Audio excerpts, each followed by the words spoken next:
makmum kadang-kadang. Kurang apa lagi? Allah tempatkan masjidnya bagus. Masjid Agungnya luas, mewahnya luar biasa. Jarak dari rumah antum walaupun 5 kilo, kendaraannya ada, motornya ada, kendaraan ada, mobil ada. Kenapa antum tidak gunakan kendaraan itu untuk menjadi saksi di akhirat bahwa dia pernah mengantarkan antum ke tempat surga? Jadi kalau Allah sudah sediakan masjid yang bagus, ada AC-nya, ada kipasnya, belum menyentuh Anda untuk datang ke surga, dengan cara apa lagi Allah masukkan Anda ke surga? Cara berpikirnya begitu. Jadi kalau Anda berpikir panggilan sholat itu surga, maka kita akan respon dengan cepat. Cuman kalau Anda pikirkan itu sebagai beban ibadah, beban, capek. Kayak gini, udah dekat jarak 5 meter, Allahu Akbar, Allahu Akbar. Udah tahu. Cilin volumenya. Tuh. Paham? Jadi bukan suara azanku yang bermasalah, kidungmu yang penuh masalah. Paham? Oh, ini satu nih. Nah, kalau amal soleh dikerjakan, soleh dia tinggal cari kalimat iman setelahnya amal soleh. Puasa, iman dulu. Al-Baqarah 183. Ya ayyuhalladzina amanu kutiba alaikumusiyam. Setelah amanu, puasa. Menepati janji. Ya ayyuhalladzina amanu aufu bil uqud. Bersikap baik, jangan saling mencela. Ya ayyuhalladzina amanu la yasraqu minkum. Tahan baik-baik. Kalau pekerjaan itu antum kerjakan amal soleh, maka dia akan disebut oleh Allah, akan berubah punya nilai pahala. Ketika punya nilai pahala itulah dia disebut dengan hasanah namanya. Amal soleh dikerjakan, melahirkan pahala. Ketika melahirkan pahala, maka amal ini berubah nama dalam Al-Quran disebut dengan hasanah. Ustaz, bagaimana kalau istri saya namanya hasanah? Apakah otomatis ada pahalanya? Tidak. Kalau dia tidak mengerjakan ini, maka tidak berbuah ini. Dalilnya, Quran surah ke-6 ayat 160. Awas, ini harus kita pahami dulu karena akan mengantarkan pada bahasan utama kita.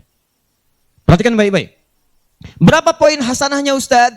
Man jaa bil hasanati hasanah falahu asyru amthaliha. Standar yang pertama, setiap yang mengerjakan satu perbuatan sifatnya berubah jadi amal saleh, maka dia mendapatkan 10 nilai di sisi Allah. Nilainya 10. 10 ini yang dibawa sampai ke akhirat. Tahan. Jangan antum hitung 1, 2, 3, 4, 5 sampai dengan 10. Jarak satu ke dua bisa 500 tahun. Nah, jadi semua perbuatan kita kalau dikerjakan benar menjadi amal soleh, maka dia berubah nama jadi apa? Hasanah. Poinnya berapa? 10. Dan hasanah inilah yang dibawa ke akhirat. Kalau perbuatannya nggak ikut, barang-barangnya nggak ikut. Nih, ini ada minuman nih. Saya mau minum misalnya. Minum itu kan perbuatan, amal. Begitu saya minum, dan minumannya misalnya, saat saya minum menjadi amal soleh, maka minuman saya akan punya poin. Poinnya 10. Minumnya nggak ikut, airnya keluar lagi, gelasnya pun nggak ikut ke alam kubur. Jangan berharap misalnya, Ustaz, tapi kan saya pengen gelas ini spesial, akhir TV. Ingin jadi saksi di alam kubur. Atau handphonenya. Tolong kuburkan dengan handphonenya. Kalau Ustaz kangen, miss call aja. Saya nggak bisa. Tinggalkan di luar, perbuatannya jadi nilai. Begitu ini dikerjakan dengan amal soleh, maka dapat poin. Hasanah 10 kebaikan. Makanya selalu kita katakan, yang hasanah ini akan muncul di akhirat, dibawa sampai pulang. Ini tidak ada. Makanya Anda katakan berdoa supaya dunia, semua perbuatan jadi hasanah, dan di akhirat mendapatkan hasanah itu sebagai bekal ke surga.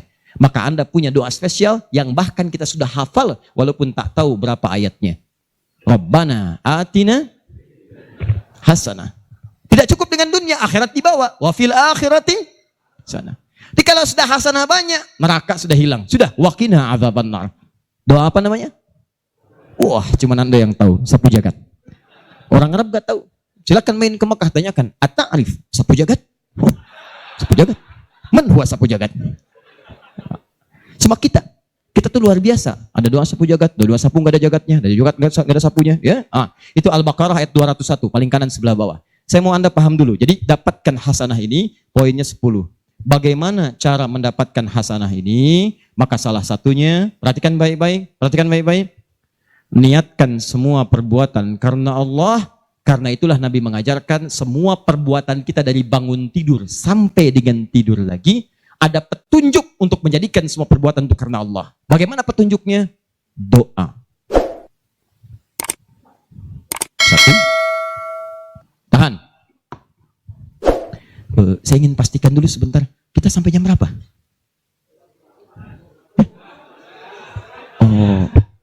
12. Masya Allah. Ya silakan ya. Ya, nggak apa-apa. Silakan sampai jam 12. Saya setengah 10 pulang. Saya langsung pulang lagi ke Jakarta ya. Baik, lihat sini. Tahan, saya untuk petakan dulu berapa lama saya bisa mengukur untuk menyampaikan. Perhatikan baik-baik. Fokus. Teman-teman, untuk menjadikan semua perbuatan kita menjadi amal soleh, maka diantaranya Allah memberi petunjuk kepada nabinya, kerjakan semua perbuatan itu karena Allah. Untuk mengerjakan sesuatu karena Allah, bagaimana caranya? Maka dirumuskan lewat doa. Di doa itu asalnya bukan cuma kalimat-kalimat meminta kepada Allah supaya dimudahkan, bukan. Semua isi doa itu punya dua hal, dua fungsi. Satu, memberikan petunjuk bagaimana pekerjaan itu dikerjakan. Yang kedua, menjadikan semua apa yang kita kerjakan bernilai pahala di sisi Allah. Contoh nih. Silahkan Anda cari di kitab manapun, di keyakinan manapun, Anda hanya akan temukan di dalam Islam, semua perbuatannya dari bangun tidur sampai tidur lagi akan bersanding dengan doa. Silahkan cek. Bangun tidur ada doanya? Ada. Makan ada doanya? Minum ada doanya? Berpakaian ada doanya? Masuk toilet pun itu ada doanya. Masuk masjid ada doanya. Kaki keluar dengan masuk beda.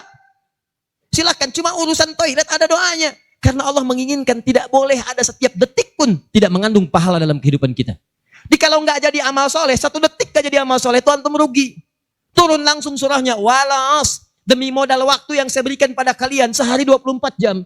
Innal insana lafi khus. Semua manusia yang beraktivitas berpotensi rugi. Kenapa dia rugi? Karena dia tidak menggunakan aktivitas itu dengan iman dan mengerjakan amal soleh karena Allah. Illalladzina amanu wa amilus solihat. Sekarang perhatikan baik-baik. Saya berikan contoh. Fokus. Doa bangun tidur apa doanya? Masya Allah. Angkat tangannya. Baik, Mas. Pertanyaan saya, tahu dari mana? Saya tahu, alhamdulillahilladzi ahyana ba'da ma amatana wa ilaihin nusyur. Tahu dari mana? Hah? Belajar. Baik. Ada lagi yang lain? Boleh angkat tangan? Riwayat Ibnu Abbas. Di mana? Tidak, saya nggak pernah katakan itu. Ibnu Abbas itu bukan yang itu. Ibnu Abbas ditemukan di hadis riwayat Abu Daud, nomor hadis 1369. Tapi nggak sampai doa. Doanya ditemukan di Al-Bukhari, nomor hadis 181. Riwayatnya Jundub bin Junadah dikenal dengan Al-Ghifari. Ngarang antum. Jangan ngarang. Mengarang cuma ada di pelajaran bahasa Indonesia. Nah, dilihat sini.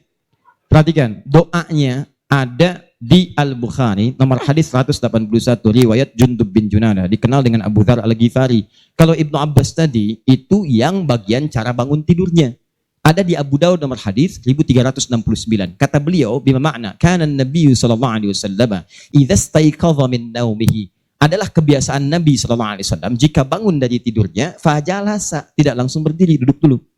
Di sunnah nih, kalau dikerjakan ada pahala. Famassaha biyadihi min athari naumi. Kemudian beliau menghapus bekas ngantuk dengan tangannya. Supaya sadar dulu.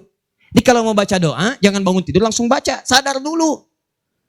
Jangan-jangan antum baca dalam keadaan belum sadar. Bagaimana bisa menghayati doanya kalau antum nggak sadar dengan apa yang diucapkan? Sadar dulu, kuat dengan sadar. Setelah sadar itu kemudian pendahuluannya faqara khawatim surah Ali Imran. Beliau membaca 11 ayat terakhir di surah Ali Imran yang inna fi khalqis samawati wal ardh sampai ayat 200. Setelah itu, thumma dhahaba ila syinin mu'allaqah. Pergilah kemudian beliau ke tempat tertutup untuk berwudu. Saat mau pergi itulah